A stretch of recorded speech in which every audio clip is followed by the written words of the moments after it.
Sanibona. Ngikhuluma naye ubaba Zondi la, i-herbalist. Ngizonethulela isiphakamiso segusha. Lesi siphakamiso siyisimanga kakhulu. Silungelele abantu laba abafuna izinto zabo zisheshe. Uceba uze ufe la wena nomndeni wakho.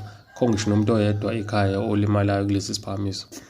Ngikhuluma nawe umuntu onebhizinisi. Wena umuntu olwela iy'khundla. Wena onento encane oyizamayo ephantane. Nawe une-bottle store noma onebhizinisi odayisa noma yini lo oyidayisayo. Ukhuluma nawe umuntu ofuna ukuthi izinto zihambe fast, zihambe ngomoya. Ngixole bantu kwi-background sifuyile kuleli ceke.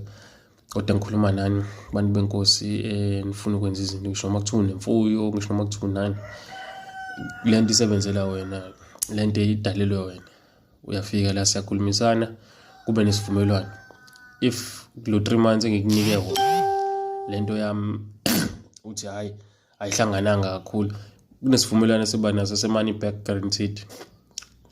Chaza ukuthi ayikho into edlula lokho ukuthi wena uthi hayi ayisebenzanga le nto, hey kunjani angiphathekanga kahle mkhulu.